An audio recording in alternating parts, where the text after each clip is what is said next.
ป่านนี้จะเป็นอย่างไรจากมาไกลแสนนานคิดถึงว่าจากมาตั้งนานเมื่อไรจะได้กันแม่จ๋าแม่รู้บ้างไหมว่าดวงใจดวงนี้เป็นห่วงจากลูกน้อย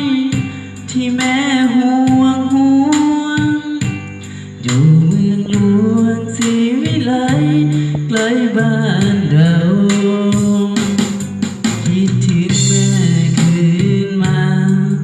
น้ำตามันก็ไหลอยากกลับไปซบลงที่ตรงตักแม่ในอ้อมกอดรักจริงที่เที่ยงแท้ในอกแม่สุขเกินใครอีกไม่นานลูกจะกลับไปหอบดวงใจเจ็บซ้ำเกินทนเก็บเรื่องราววุ่นวายสับสนใจที่วกวนของคนในเมืองกรุง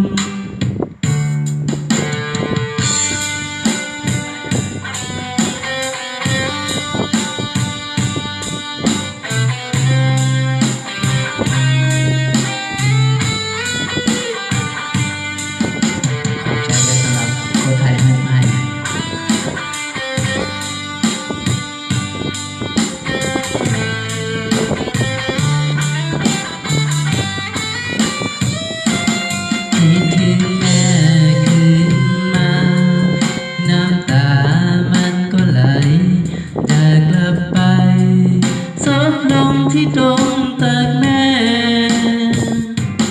ในอ้อมกอดรักจริงที่เที่ยงแท้ในอกแม่สุขเกินใครอีกไม่นานลูกจะกลับไปหอบดวงใจ